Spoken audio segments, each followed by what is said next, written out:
Next property that we are going to prove is that the eigenvalues of a triangular matrix are just the principal diagonal elements of the matrix. The eigenvalues of a triangular matrix are just the principal diagonal elements of the matrix. So how do you define a principal diagonal corresponding to a matrix? Start from the first element of the matrix, go along the diagonal direction until the end of the element, until the last element of the matrix row is obtained. That is called the path traced in this way is called the principal diagonal. So let how to define a triangular matrix of dimension n.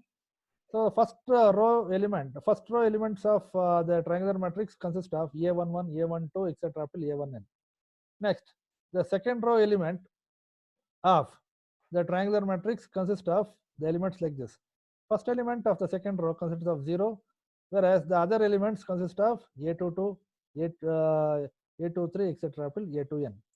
First element consists of 0, second element consists of a22, etc. till a2n. So please remember, in a triangular matrix, after the first row, the other rows consist of n minus 1 zeros. For example, second row n is equal to 2. So 2 minus 1 equal to 1. So 1 0 element is present in the second row of a triangular matrix. First row element are all full of a11, a12, etc. up till a1n. Whereas from the second row to the last nth row, the distribution of the elements changes. This is where we should lay more impetus. For n rows, there would be n minus 1 zeros in a triangular matrix. So for the second row, 2 minus 1 equal to 1 0, because n is equal to 2. That is the second row. So first element is having 0 corresponding to second row. Then the second element of the second row would be a22, a23, a2n until the last element of the second row. Similarly, talking about the third row, n is equal to 3. So there would be 3 minus 2 equal to, so there would be 3 minus 1, n minus 1 equal to 3 minus 1 equal to 2 zeros in the third row. So the first element and the second element of the third row would be zeros, followed by a33, a34, etc. up till a3n. Similarly, talking about the nth row, the last row, so there would be n minus 1 zeros. There would be n minus 1 zeros in the nth row. Starting element to the n minus first element would be zeros, excepting the nth element, which is an. This is how we generate a triangular matrix. Now, from I want to find the characteristic polynomial of this triangular matrix. There is no hard fast derivation required. I know from determinant theory that the characteristic polynomial of a triangular matrix is simply obtained by the product of its principal diagonal elements. For that, I need to write this. So determinant of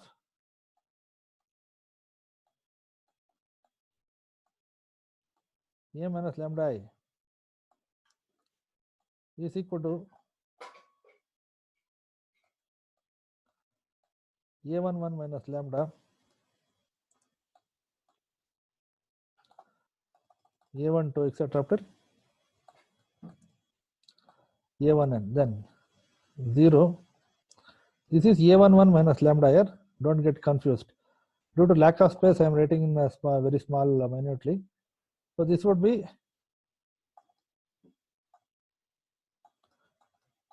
a22 minus lambda, etc. till a2n. So continuing 0 0, etc. till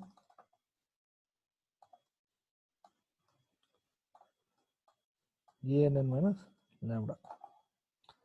So the characteristic polynomial of a triangular matrix is written like this. Determinant of a minus lambda I is equal to a11 minus lambda a12, etc. till a1n. This is a1n. 0 a22 minus lambda, etc. till a2n. Then 0 0, etc. till ann minus lambda. Okay. Now, from the properties of determinants, we know that the characteristic polynomial or the expansion of a triangular matrix.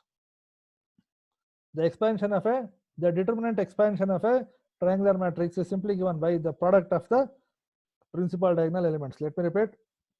The expansion of a determinant of a triangular matrix of order n is simply given by the product of the principal diagonal elements.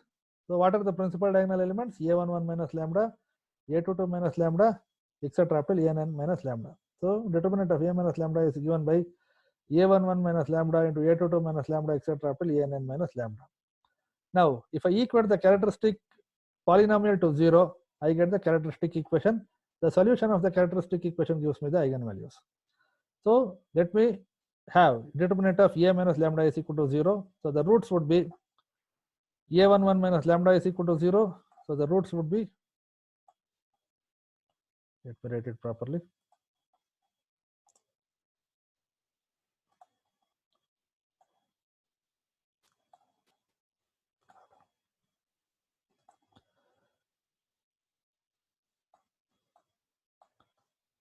So I have A11 minus lambda is equal to 0, which gives me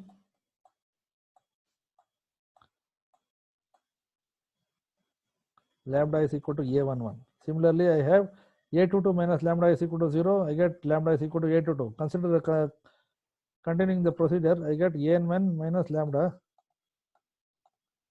is equal to 0. So simplifying, I get lambda is equal to An. So we have proved that the eigenvalues of A are nothing but the principal diagonal elements of the same matrix. A11, A12, A22, A33, etc. till An. So this completes the proof of this. Similarly, the eigenvalues of a diagonal matrix are just the principal diagonal elements of the matrix. A diagonal matrix is a n cross n matrix whose principal diagonal elements are all zeros. Sorry, I told in a negative way. The correct definition of the diagonal matrix goes like this. A diagonal matrix is a n cross n matrix whose principal diagonal elements are non-zero, whereas all the other elements located above the principal diagonal and all the other elements located down the principal diagonal are all zeros. A diagonal matrix is a n cross n matrix, square matrix, whose principal diagonal elements are all non-zero elements, whereas the elements located above the principal diagonal and the elements located below the principal diagonal are all zeros. So in such case, that a diagonal matrix also behaves as a triangular matrix. So that's why it's very easy to prove on the same lines that the eigenvalues of a diagonal matrix are just given by the principal diagonal elements of the same matrix. The eigenvalues of a diagonal matrix are just given by the principal diagonal elements of the same matrix. That is A11, A22, etc. up to An. Because it is a diagonal matrix is a special case of a triangular matrix. Next, we shall go to the other criteria.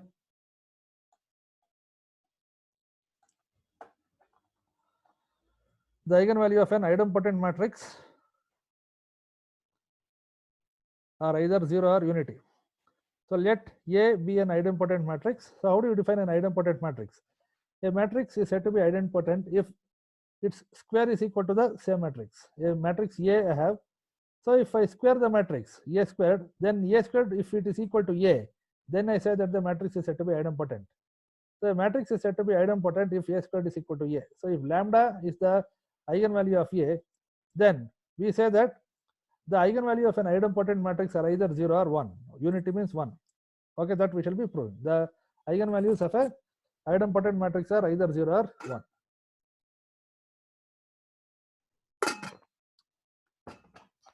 So I have the Ax is equal to lambda x, which is the main equation for the eigenvalues.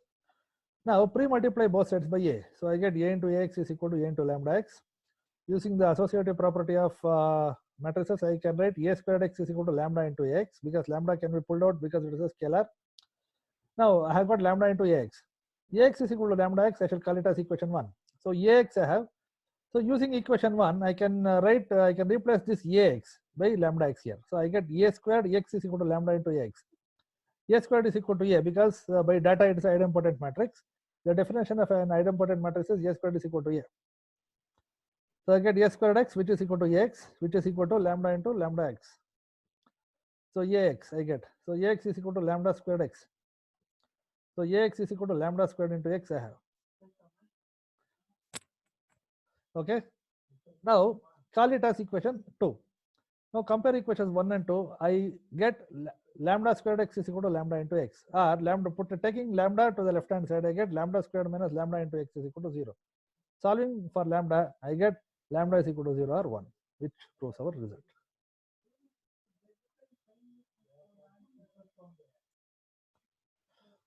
Okay.